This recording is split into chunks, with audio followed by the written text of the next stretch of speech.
Hey YouTube, this is Anime Hound here, and I'm bringing you an interview with Intch 95. What's up, guys? I've been talking to him a lot lately. I'm gonna have a link on the screen and on the sidebar. Well, actually, it's not on the sidebar anymore.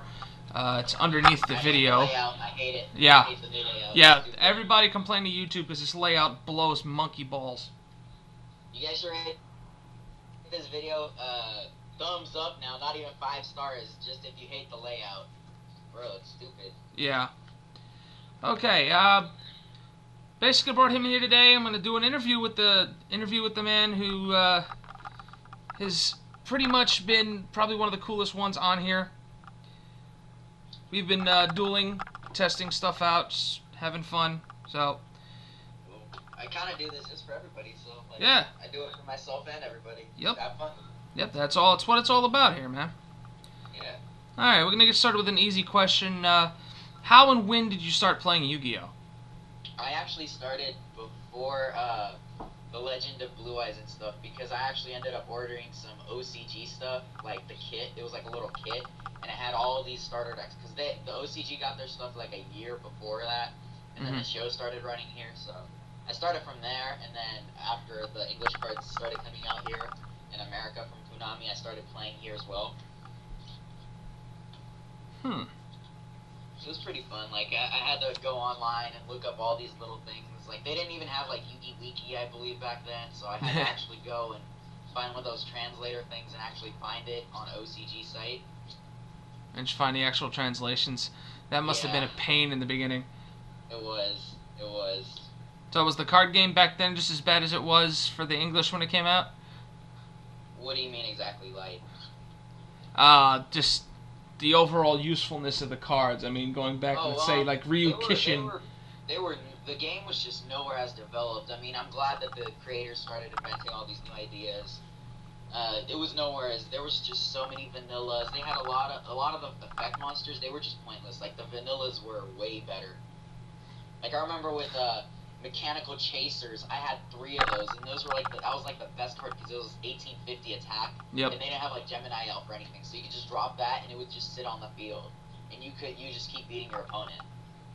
Well, that's what the game was about back then. It was mostly beat down. Yeah, I agree. Honestly, I started collecting the cards because of just the artwork. So that's what it was all about for me for a good while. The artwork's pretty cool. I like the artwork. Yeah, it was always fun that way. I mean, the game was honestly, a lot of people said it was horrible back in the day, and it actually was. It was 50-50, I'd say. Depends on if you had the bigger cards or not. I remember a lot of kids turning around using Winged Dragon, Guardian of the Fortress, and Shenanigans. Yeah, that was funny. Dark Elf, pay 1,000, 2,000 attack. Yeah, that's useful. Okay, so what made you decide to use YouTube as an outlet for this game? Actually, I got the suggestion. I actually received this channel from a friend of mine, which I really don't talk to anymore. He moved down to, not San Jose, where was it? El Cerrito in the Bay Area. But I don't think he plays anymore. The last time I talked to him was like 2 months ago, but I received the channel, and I thought it was a good idea. It looked like something fun, because I mean, I had a channel before that, but I never really used it, and I lost the password. And it looked like a good way to meet new people, get trades, just have fun, get decks. I mean, potentially make some money and stuff, which is always good, but it was a lot of fun too, I guess. Well, I mean, you received it, so you had yourself a little bit of a head start. Well, actually, when I received it, it only had like 18 subscribers, so. Really? Yeah, I only had 18 subscribers when I got it. But he had like, my friend JD, he had like 20, 30 vids, and he was only getting like 20 views per, so. Wow. It wasn't that much, really. I left them up for a while, but about 8 or 9 months ago, because I got this channel a little over a year ago, I want to say, but I didn't start doing stuff until like a month or 2 in. I took down all the videos because it was just like, I wasn't trying to be mean, but it was like, bleh. Yeah. Kind of bad. Start anew. Yeah.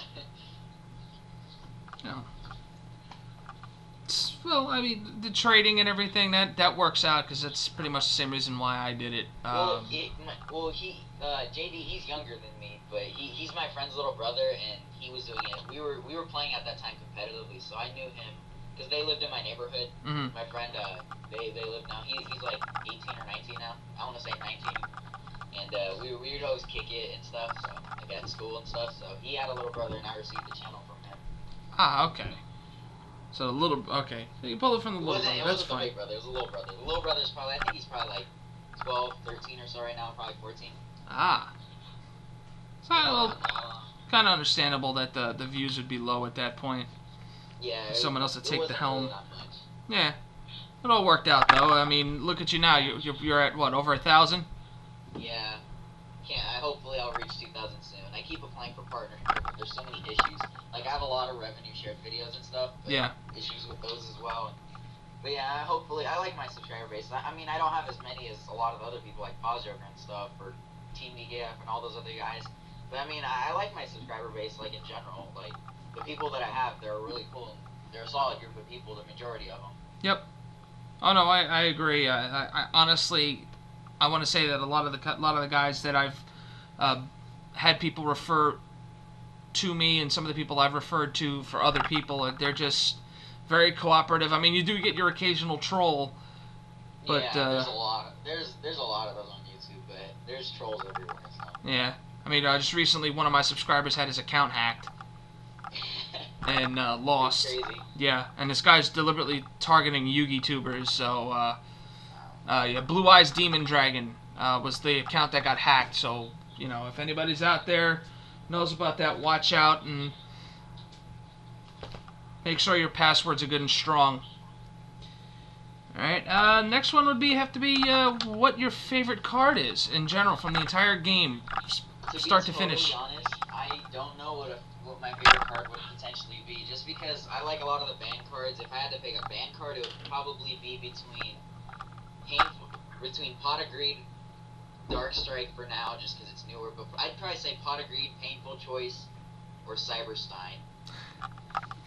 Or Batman. I like Batman too. He's like my favorite card now. Batman's like the best card. Painful Choice. That was good times. You know, if Painful Choice was still legal last format, Lightsworn would be the #1 deck hands down. Zombies at #2, because you could send wolves and plagues and necros and everything, or 4 for judgment, yep. beckoning, or you could send for zombies. You could send Mizukis, all that crazy stuff. It would just be amazing. Yeah. That card is. I'd say that card creates the most combos, honestly, in the whole game. That's why. Well, there was a reason why it was called the Painful Choice. Yeah, it was so hard. Like, I could pick a Pot of Greed, a BLS, a CED, a Stein or whatever, and a Monster Reborn. What are you going to do there? Yeah. It was just... Yeah, no, that card was so... But I like Pot of Greed, too. People consider it a +1. It's a +2 because you see 2 new cards in your deck. Don't have to do anything. Just Pot of Greed, +2 right there. Yeah, no, I agree. It was just OTKs like crazy. Dude, Pot of Greed was great. Pot of Greed, Graceful Charity. That was always... I mean, Painful Choice was so broken. And it actually... Well, it still is broken beyond belief. Yeah.